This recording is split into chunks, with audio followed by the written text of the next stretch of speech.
Hey, what's up, folks, and welcome back for another review of Under the Banner of Heaven. It's a review recap. You know what it is. Same old, same old.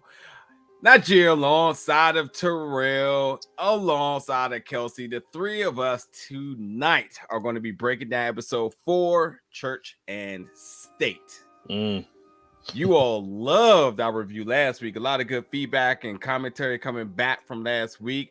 We had a great time with Kelsey. We had already established she was coming back, but we might as well say by popular demand, she's back here to bring forth the trifecta who will be covering the rest of this season under this fantastic show that you can catch on Hulu each and every Thursday. But yeah, this is episode 4. A lot to get into this episode, and I will be honest, folks. I even told the crew I was having a hard time keeping up with the evidence and the facts and the information in this one. There was a lot that was kind of unpacking, but we're gonna do our best to make sure we get it all broken down for you. So, without further ado, let's get into it. We're starting off with Jeb and Bill investigating. They're in the Lafferty house because they're looking for that list. Because they're trying to essentially save some lives. This list is obviously Sam's list. The hit list. The hit list. Yeah, the folks that he's angry at. We'll just keep it short and simple there. But they did find, they were able to find it. Not only that, but also realize that at least half of them are still alive. So there's still implications to it, but a lot more was involved with this than they ever could imagine. So that part, and then going back into Jeb's household, because these are a little bit of the shall we say the mental issues again brewing for Jeb. I mean, I pretty much been calling it all season, and I said that eventually he was going to get to a combustion point, and these things were starting to boil up very evidently early in this episode. Get back to the house. His wife Rebecca's like, listen, told my dad, which she's a real one, told her dad, not my dad, told her dad they're going to delay the baptism. But beyond that, because as if that was like, oh, well, that relieves a little bit of stress off his back. His mother is becoming a little bit challenging in the household. And Rebecca keeps it very brutally honest with him and say, like, listen, she's a sweetheart, and I know she means no harm, but the things you say are really sparking fear into our daughters, and this isn't something I can really pretty maintain like you can. Like you can calm her, but I can't. This now brings in the suggestion of the medication. I'm starting off with you, Kelsey, here. This right here seems like a throwaway. You know, anybody, any other situation, like, hey, if a person needs medication, it's like, I probably will help him. I mean, unless it's like some type of, something like what's it called, like an opioid or some sort. But like in any other really case, like medication, not a problem. That probably is going to help with the condition. But this is definitely, as the title states, church and state. What's the conflict at hand here? That's interesting because I feel like I also haven't really noticed, at least in my upbringing in the church, like not much of like a conflict of like opinions on medicine or medications or things like that. But I know in the last episode when he was talking to the bishop said something like, we all know women are, emotional. Like we all know the women are the most emotional creatures, and like they'll need medication sometimes to reel them in. Like obviously very sexist, but like also it's kind of shows that like he was okay with that. He's like, your mom's emotional. This is the next step. This is just the next step. And that I feel like it could almost be, I don't know, a metaphor, but a way to kind of show that that Jeb is slightly starting to form a disagreement with the church in some way, even if it's just showing it in how he doesn't really agree with the bishop on the stance. It's just inching there ever so slightly that he's starting to question things and starting to think differently about the religion that he's believed his whole life because of the whole situation. Terrell, jump in there. Oh yeah. First off, forgive me for saying this, but the bishop can't keep his fucking mouth shut. You know what I mean? You can't tell a secret in the church. Yeah, man, we see the wife having to struggle with his mom's dementia a whole lot more because she is the caretaker of the house, so she wouldn't know, the moods, and if he's not going to be there 100%, then they need to consider alternative means, is what she's saying. You know what I mean? It's not fair to her. It's not fair to the girls, and it's not fair to his mom to be in this mental state and like I said, just wandering out the house and God knows goes what. But for whatever reason, they make up a point where the medication was the last resort for him. Like, absolutely not. I'm gonna let God's prayer touch her mind, whatever is being said here, to get her back to where she needs to be. I noticed that, like you said, they don't really touch on if medication is a big no here, but I don't know if it's more so like personal rules set for what's going on. And like I said, Jeb wants to do everything but going down that route.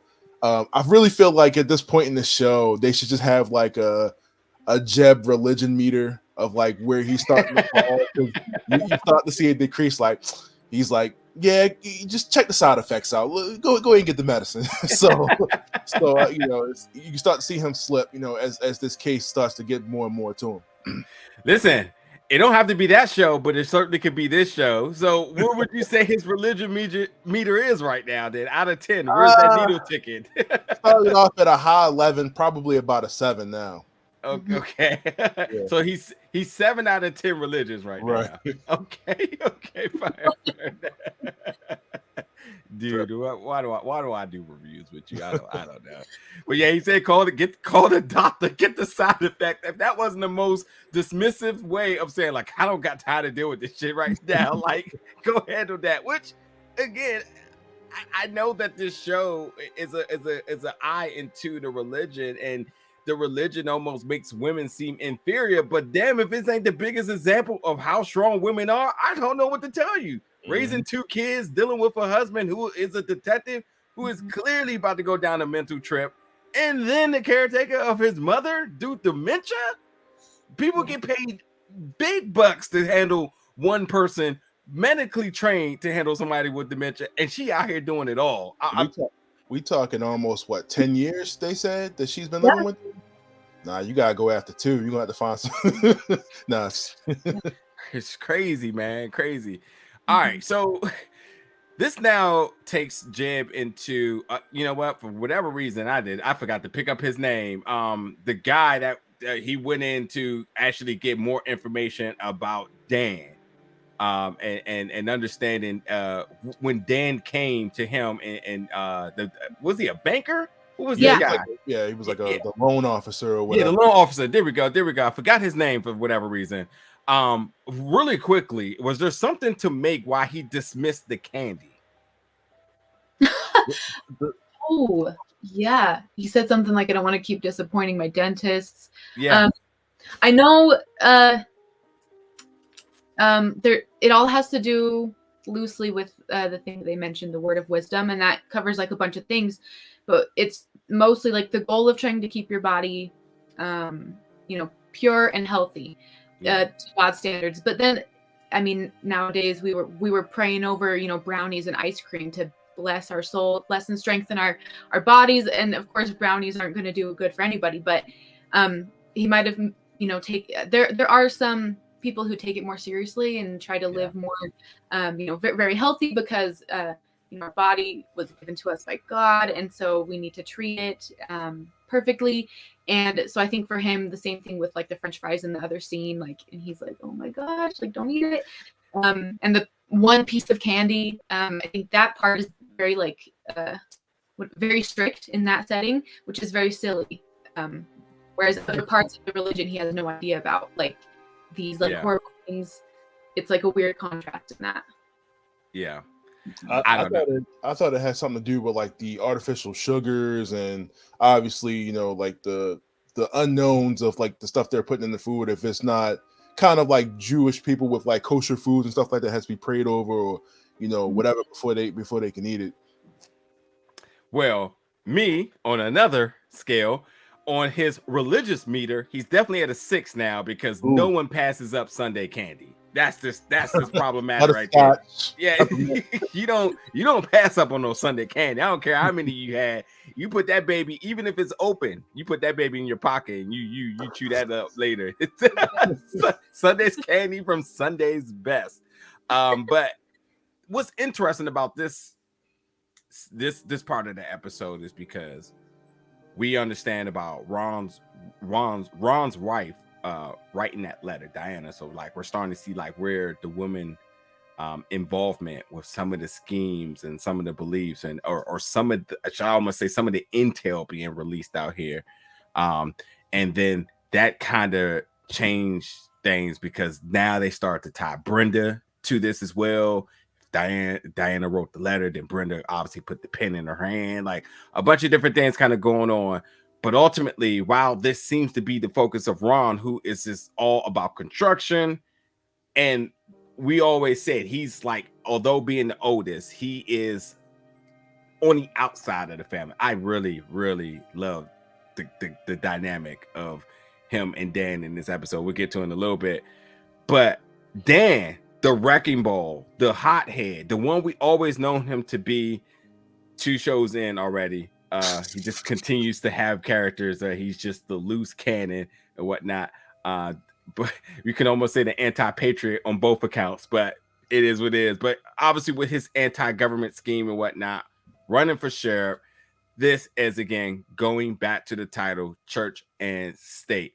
Now, although this seems to have initially been a good thing, Father didn't like it because we also learned more about Dan, which we talked about in last week's episode, where there are like tiers of belief. And I could be like, terminology could be off or whatnot, but in tiers of belief, because you have the current belief, the modern belief, and then you have, we go back to the day one, the original practices and whatnot. And then that's what Dan is trying to resurrect. He wants to go back to the original text, and that's sort of say his campaign in not only running for sheriff on that notion, but obviously to really get rid of a lot of the what he deems to be the irrational law of man.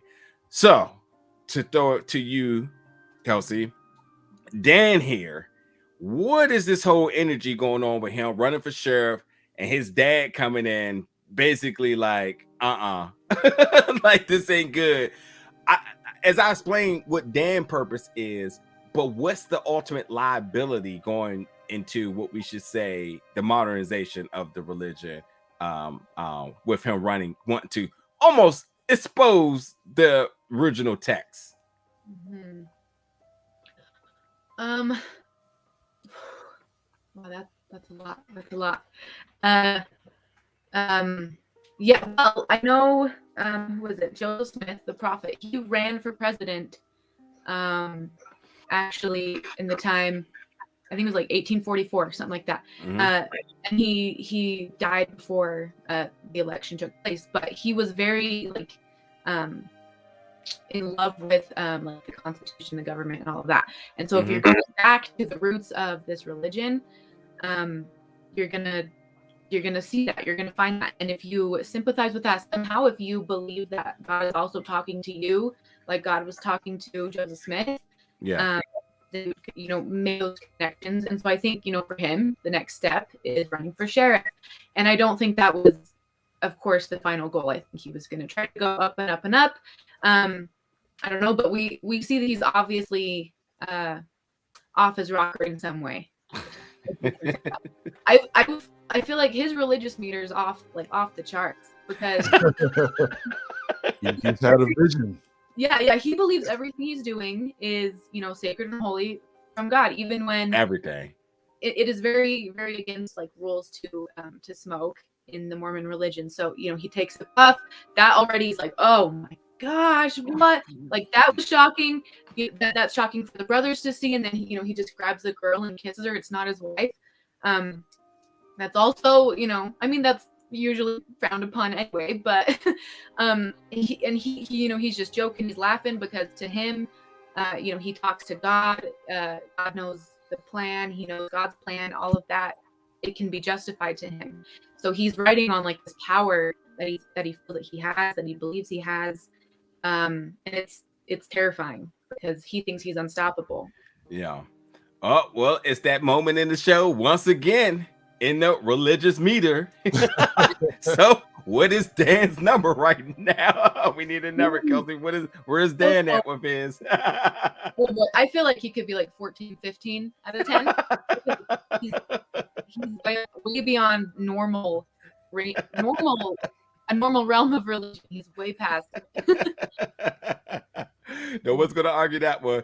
All right, Terrell, coming to you now with Dan. What are you making of his whole campaign? And I guess the other question is too, because Kelsey brought it up. I mean, like, what do you think their brothers is kind of metabolizing by seeing their brother not only in popularity, but he essentially is becoming a rock star? Right. So we see that, obviously, with this town being mainly LDS, it's going to be pretty easy for this to catch on, and they're already a popular family. So for him to run wouldn't be that big of a deal. But he's literally voting to be sheriff of a town that already has a existing police force. So you're talking about becoming your own law enforcement outside of what already exists for this town, this state, whatever. Yeah, at this point, I've been, as we go through this, we see a lot of his mental state just change, man. Like, and I don't know, and I wish I can get into his head. Like, I don't know if this is legitly just him. This is how he's always been, or once he got that power and he got that head of household, he just started to, as we see in this episode, start to kind of warp this religion and the truth to his own. What he wanted out of it. And his father keeps coming up to him and saying, look, this is not the word. You know what I mean? This is not what we do. You out here trying to gain political gain. You trying to gain power in man's world and man's law. This has nothing to do with our teachings. This is for your own personal gain. You know what I mean? Like, you feel some type of way about this tax thing. So now you feel like you got to run for sheriff and take over some type of way. You feel some way about this, so now you feel like you gotta, create this cult and take over. So we definitely see a lot of, hey, let's bend this religion to what benefits us and what we can gain from it.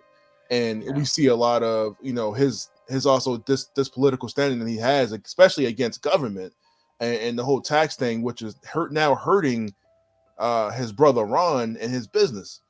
You know what I mean? Hey, man, I need that loan. I can't get it because your brother out here wilding. Yeah.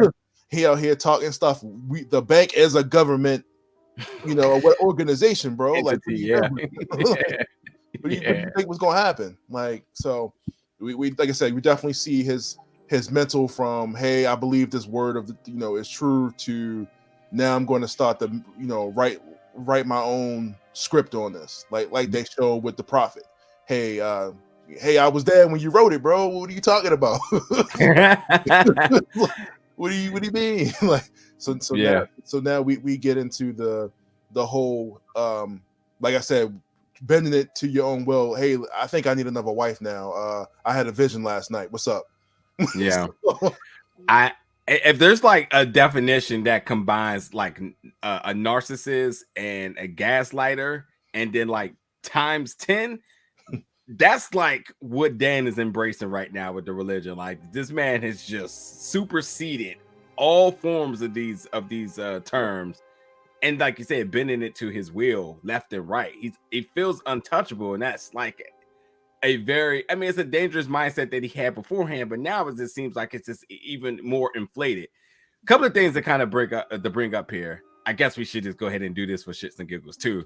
What is Ron's religion media right now? Oh, I'm trying to think of, he on some Manson cult leader shit now. You know what I mean? That's where the no original Ron before towards the end. Yeah, original Ron. Yeah, we're not there yet. We're jumping the gun. Original Ron that did not get that got his loan application denied. Who do you think his religion meter is? Oh, Ron. Oh, not that. Okay. No, I think Ron, because they expressly talk about how Ron is like, yo, he just trying to work and get his money, but he's also, you know, he understands the laws of the world and what he has to do. He ain't worried about none of that. Like if he got to pay a little tax, whatever, to keep his business going, that's what he gonna do. He's worried about maintaining his household first before anything. So if I had to say, I would definitely say like a 6, between a 6 or a 7. Not that hard, because like I said, he's still out there in the world, really. Yeah. Kelsey, you want to throw a number in there too? I'm also 6 or 7, 6.5 would be. I just would say. I feel like it's interesting to hear you guys rate the religious meter, because I would be like, he's a 10. He's a perfect 10. That's what I would say, as like based on my knowledge and like the things we've seen of Ron, like to that point, like he's a perfect 10. He you know, he disagreed with some of the more extreme things, but he even like he was like talking to Brenda before, and he's like maybe was that him saying like, I'm not exactly, you know, it's maybe not the best thing that she's in school so much, which like, I mean, that's not perfect, of course, but I think for the time and for the religion, he was doing exactly what he should do. And I feel like his own personal faith, he wasn't questioning. I feel like he's a perfect 10 in that sense. So I feel like it's interesting to hear the perspectives on that. It just felt to me, just based on the show, that it just felt like he was in and out, you know, based on the convenience of the situation. It's like, but no, she's entirely right here, because I'm not changing my number, but she's entirely right, because he hasn't done anything. Like when that adversity, the extremeness of the religion came his way, he stuck to his guns. I was going to bring this up before I even brought up the meter, was that let's not forget that in terms of his father's vision, why he wants to be the leader of the household, or of the family, and you know, his mother is very, you know, believing of that, and you know, we even got Dan to kind of gas him up later on, which was a very tricky tactic, but we'll talk about it. The other big goal was expansion, and that's what his whole focus has been the entire time: expansion. The fact that the brothers aren't aligned in their father's beliefs, even with his father's disapproval, and you know, kind of lost his father's hope to an extent, he still is thinking expansion. Yes, it's lucrative for his family. Yes, it keeps his family safe, but it also is part of the furthering of the religion, which also kind of aligns with what Brenda was kind of thinking at a point of thinking like, if we want to build, if we want to, you know, grow, expansion is definitely an expansion in real estate is very key. And we even see Dan kind of trying to make expansion deals. We'll talk about that in a second too. Might be coming up right now.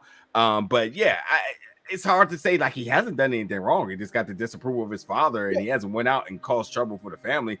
I don't even think.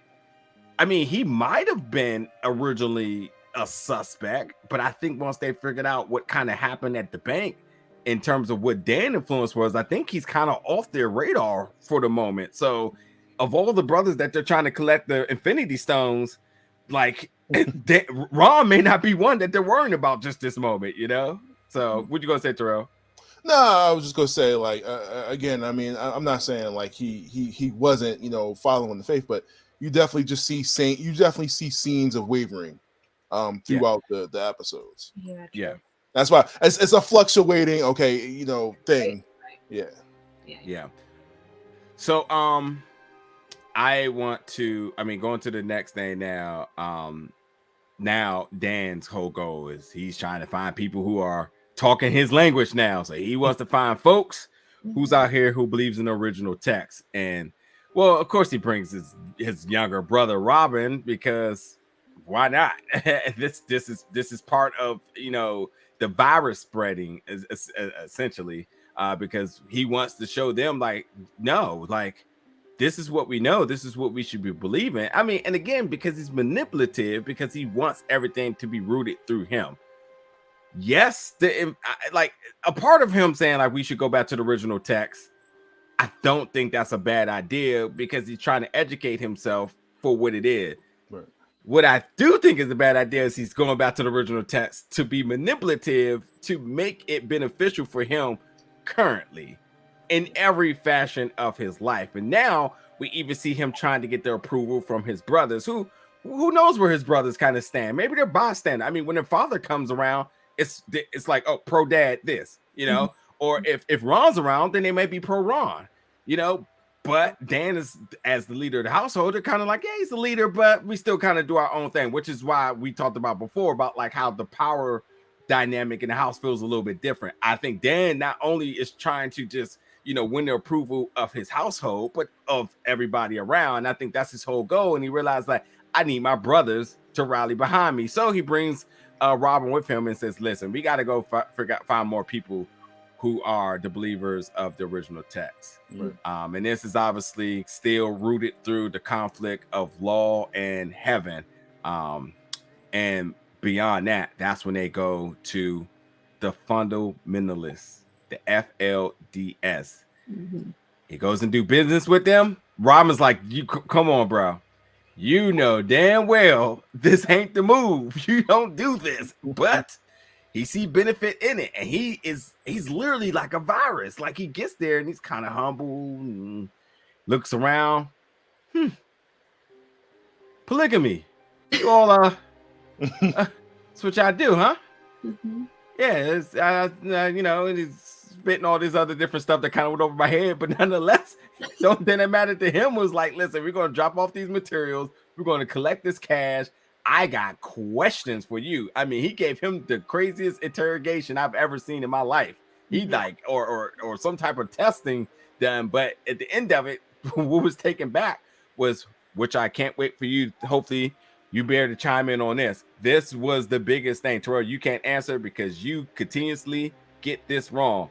It ain't the peacekeeper; it's the peacemaker. I want to understand what that term is. And why was it so? It was Peacemaker, right? The book that's reading, yeah, right? And it was referring to what does that mean, and how is he kind of bending that to as well? I mean, we see it down the line in this episode how is he that, but like this term here, like because I essentially think I know what the term is, and I'll just spit it out, so I don't feel like I'm putting you on the spot. But it feels like the idealist, and like. If you go to Christianity, I guess if you kind of correlate to anything, you say, well, the peacemaker is Jesus. He's the last prophet. So that's the model. That's the way of going. Except it seems like there isn't a certain person. I mean, yes, you can go back to Joseph, but it seems like a sense of your martyr to hit or your martyr to follow the steps is this is like essentially the prayer or like the guidance in order to be that person. Essentially, I feel like Dan is saying, this was written about me. I need to be this person and everybody needs to follow me. Again, all this could have been completely over my head, but that's why we're here together so we can try to break this all down. But what was, again, going into this situation, talking to the FLDS, and then essentially leaving away with now thinking polygamy is the way, and to be the peacemaker. Man, yeah, there was a lot going on there for sure. Let me think. Okay, I know. So he said that he was like trying to find answers to questions, and the church libraries weren't giving him anything that he wanted. He said it was almost like the history was purposefully erased, which, like, he's right. Yes, it was. He's not getting what he wants because what he wants is not desirable really by like public. So then he goes, you know, to the antique sellers, the people, something who had a book that Joseph Smith wrote himself, claiming that it was inspiration from God. And I know he like talks to his wife and he's like, you need to read this. And he, you know, tells Alan and he tells other people like, you need to read this and pray on it. And like this is what it is. And it's pretty much like, yeah, polygamy is like what you have to do. And you, in order to like go to heaven, you have to have at least 3 wives or something he was saying. Which is just like crazy because none of that was ever taught in like my Mormonism. It was like very tiptoed around and like, did Joseph Smith have more than 1 wife? And we're like, well, maybe. Like weird answers. But I know he mentioned once a specific scripture, and I couldn't believe when when that was like claimed, I had to go and like look it up, and it's literally there. I couldn't believe it. But it was D&C 132 verse 61, and that's in like Mormon scripture. It's not the Bible. It's not other things. It's specific Mormon scripture. But it literally says, like, if a man has a virgin and he wants to have more wives, and if they're all virgins, then he's justified in that. He can have more, and it won't be committing adultery. It won't be breaking any laws, because like that's God's law, and he says it's okay. And like the man will be at no fault as long as they're virgins and as long as he wants them. Like I couldn't believe that was like within this like religious scripture. I was flabbergasted just sitting here reading it. And the fact that Dan like has this book and he's like, this is what's right, this is what we need to do. It was crazy. It's mind blowing, honestly, to think about, and that he thinks that is like the goal almost. And it's scary because he's going to like the root of the religion. He's going to the root of where it started with Joseph Smith, which you usually would probably think is like a good thing if you believe in something, to get to the root and, you know, believe the origins. But if the origins are like problematic or unethical, then it's not going to be good what you're doing. It's scary. It's scary stuff. Yeah. Sure. Yeah. Hey, Terrell, so what's that Peacekeeper buff looking like on Apex? It's a game joke. It's a video game joke, folks. Apex Legends. Terrell was doing a review for the show Peacemaker, and he called it a Peacekeeper. People shredded him in the comments, and that's why I said he can't talk about the Peacemaker. Yeah, that's a joke for the other day, folks. But nonetheless, yes, that, and I'm glad. First of all, that is, I'm definitely baffled. That's why I had to pop that joke in there, because confirming that did not seem real at all when they said that. I was like, oh, that's it. First of all, I said, oh, that is Gaslighter Dan turning it up right now. He is out here. He said, listen, I'm about to go ahead and tell Matilda what she needs to hear right now. Matilda thinking they just going on a nice cruise, and he's like, yeah, but I got this thing I got to tell you. You weren't feeling that. Yeah, listen, here's my thing.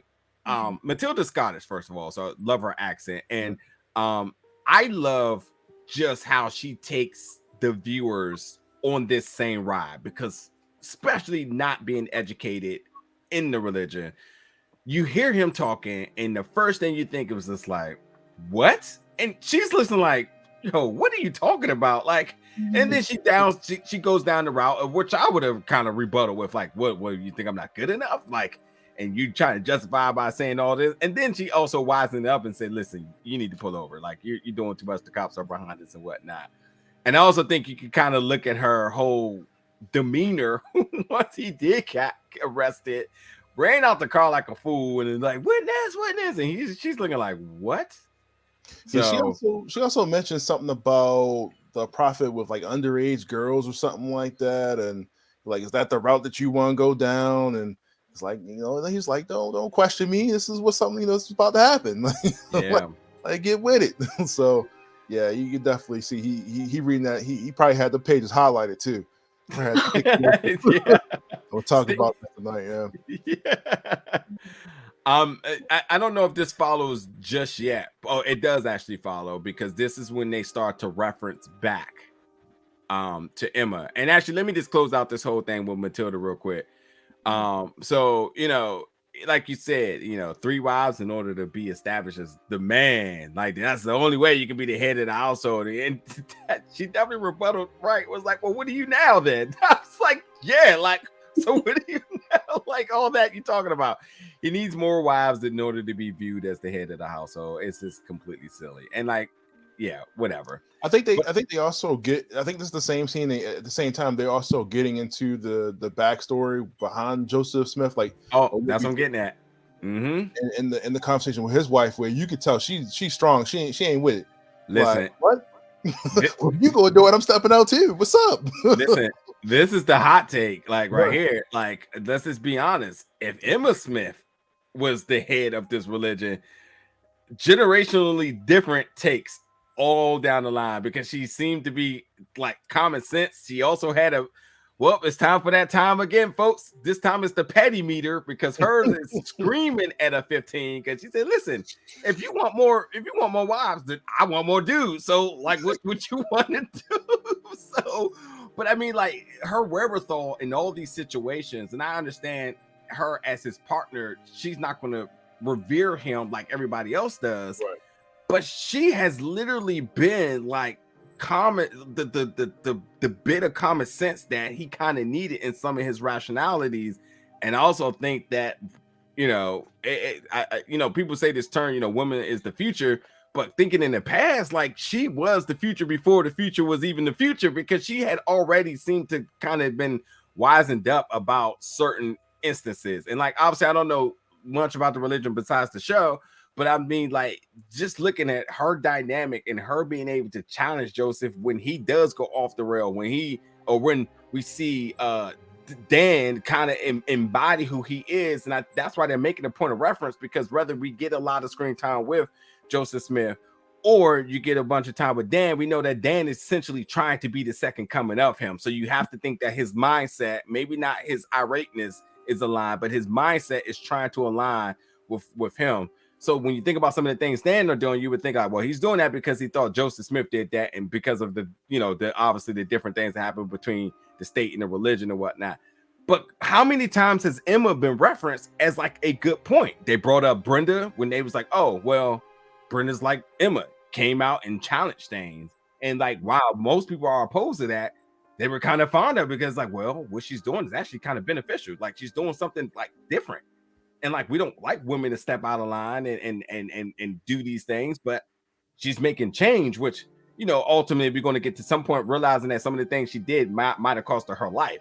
But they, for the most part, Brenda has kind of been like the positive person out there, and her getting the reference towards them. And I think it's a safe comparison to say like they're very similar traits. And Dan getting the or should we say Joseph is getting the Dan treatment, or vice versa, whatever it may be. So, you know, we'll find more and more about that. But I mean, like, it just makes me think that like Emma, her challenging of Joseph Smith was something in this generation is a good thing. That generation could not have been a good thing for her. Right. I thought it was interesting how he just sat there and like basically prayed a death threat upon her.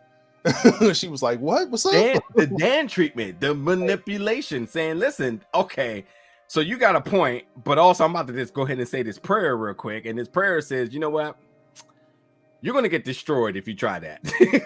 Like, she's like, destroyed. Now, so I was thinking, like, that's a very, like, interesting term that he used.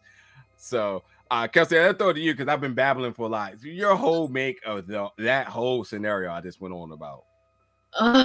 Yeah, it was very interesting. I mean, like with like him telling her that she'll be destroyed, she even like fights back, even just a little. And she's like, God's gonna destroy me. Which, after everything that I have helped you with, and like technically I'm like the wife of the prophet, like he will destroy me. Like, she's like, I don't believe it. This side of Emma is not a side I was ever like taught or or exposed to. Exactly. It was always, I mean, I wasn't exposed to most of this history, but it was mostly like, you know, Joseph Smith, this holy man, did these things, some things that were very difficult, but his wife stood by his side through all of it. Like, and she is like a role model that we should look up to stick to, you know, our husband's side no matter what. So seeing this part where she kind of disagrees and she's not happy, and she says like, and you're marrying these girls, like she's not happy with it, and he's just like, and what of it? Like, God told me, so it's okay. And she's like, I don't like that. It is really interesting to see her in this position because she was never painted that way through my upbringing. It was always very, very submissive, but also very powerful. You know, she's the wife of the prophet, but also, you know, she is looked up to because she was by the prophet's side no matter what he needed. So it's the weirdest thing to be like put on a pedestal, but still a pedestal behind a man in that way, and still look like you're a woman, so she's your role model, but still she's only gone so far. People have gone farther and done worse things, and you're just supposed to stand strong just like she did. So it's the craziest thing watching it. Oh, it's just, misogynist type of things going on for generations. Yeah, it's the whole term of like, oh, that's really good for a woman. Oh, like you did amazing for a woman. This is like, yeah, like she's really good. She's really powerful, but she was still like the woman, which that alone says like, well, that means that she's behind because the guys are in front. But I could probably rabble about that for a while. Terrell, I just saw you sigh. I know you want to say something, do you? No, not on that one. Okay, cool. All right, so getting back to the police station now, Robert Baylor comes in this joint. First of all, what's up with all these men of some point, some bit of statue or position, always looking scary? As soon as he came in, I was like, oh, bad news. But he comes in, Terrell, you're right. The bishop running his mouth gave Robert a full clip to point at Jeb and let loose, and he breaks Jeb down and in very manipulative fashion. He says, you know what, I know you got a lot on your plate right now. Release the brothers custody to me. And he says, this isn't a whole religious thing. This is actually an investigation of a murder, double murder at that. It's not happening, bro. That's nothing to do with the church. But yeah, it creates more conflict here because now he's like, oh, well, do I let my job, not just my job, but my life outside of the religion come between the religion? And Robert Baylor is just like, not at all. Religion is always the way you go, no matter if it does conflict with your job. And that's where he says, like, listen, you need to release them, etc. But he says no, nonetheless, it made Jeb completely sick. He goes to the trash can and he just I made a note about that, actually. That was really interesting that it made him physically sick.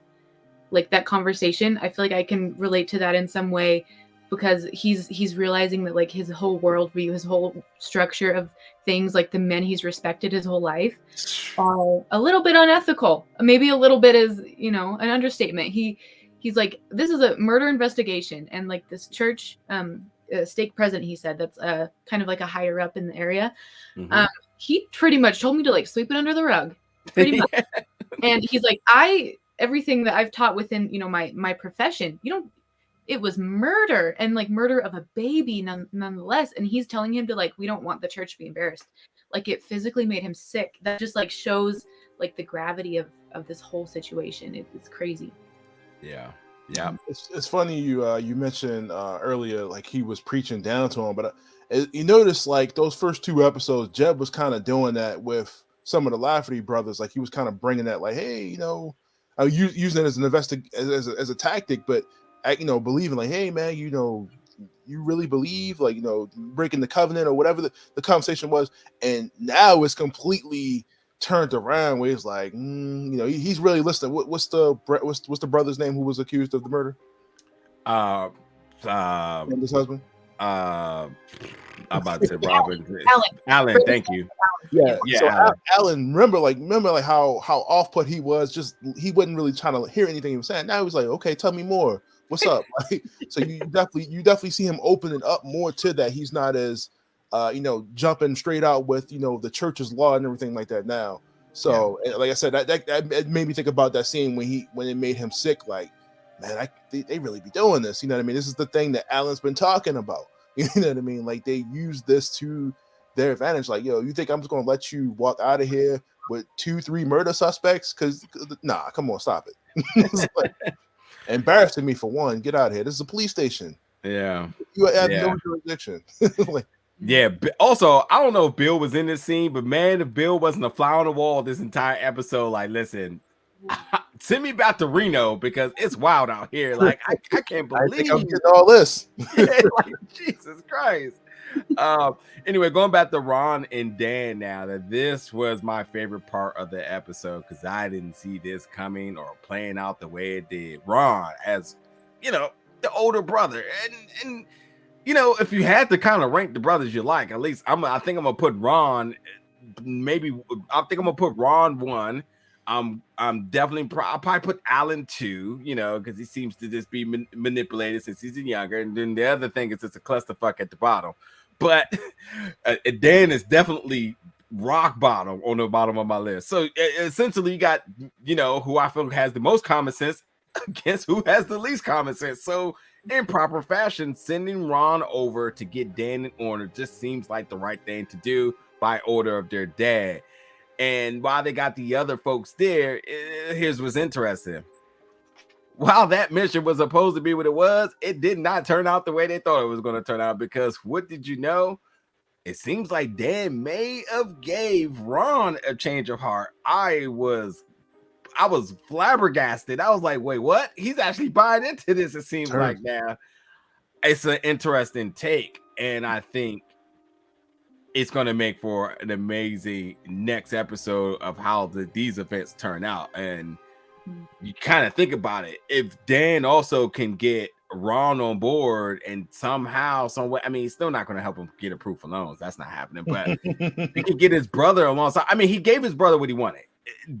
Ron wanted to hear that he was going to be the next up. And when Dan was like, listen, everybody knows it was going to be you, but he gave it to me for whatever reason he said. I forgot. It's probably important what he said, but he said it for an important reason or whatnot. And Ron was basically like, oh, matter of fact, that wasn't said here. That was said when they were in jail, when he was crushing his hands, like massive strength.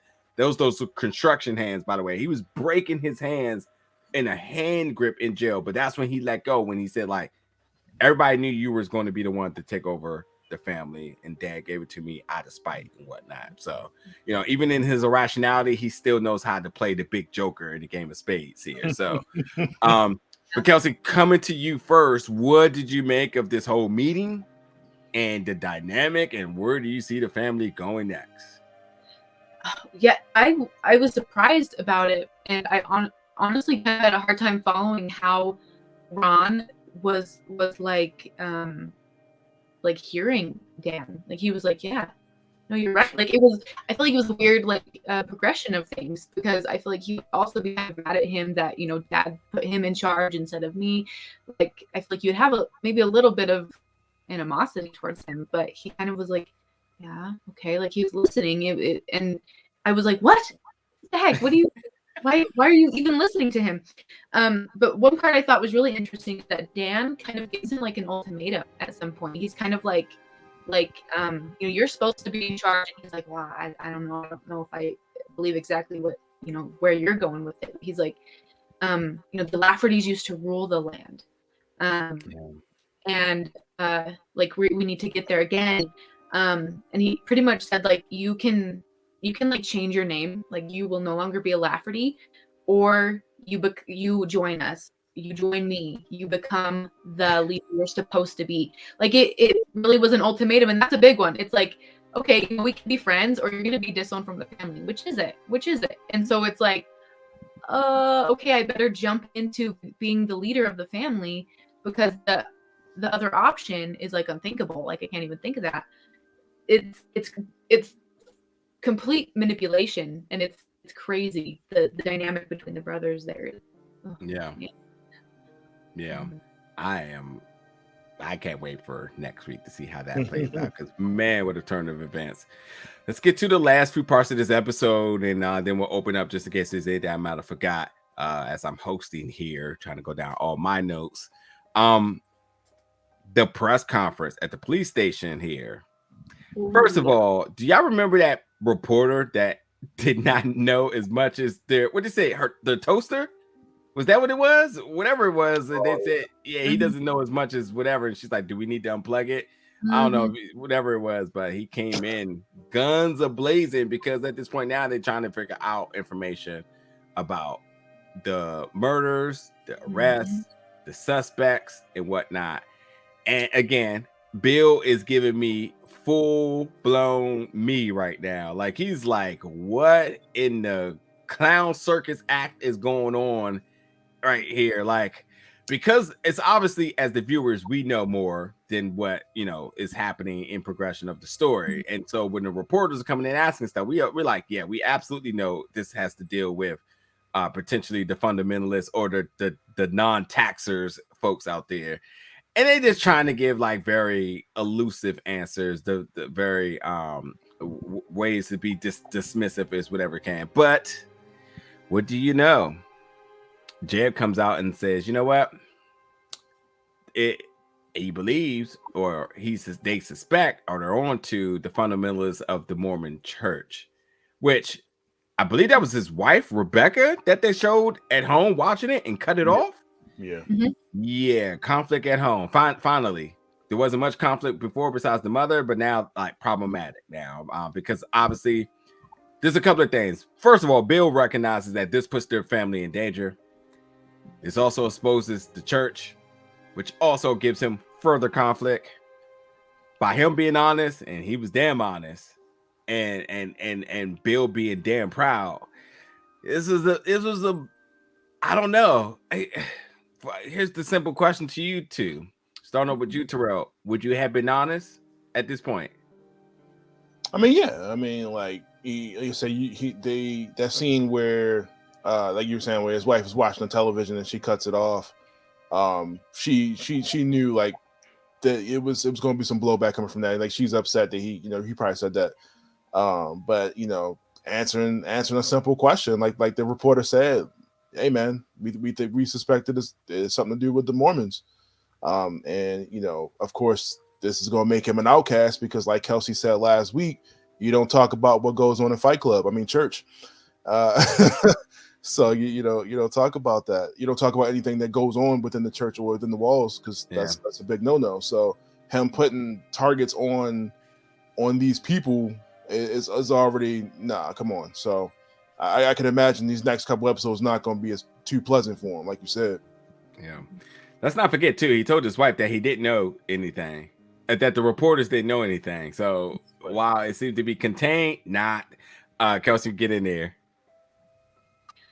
Ooh, yeah, that was a crazy scene because you see him like talking to the reporters, and you can tell he is internally struggling with what to say, and he's really like church and state, literally like within himself.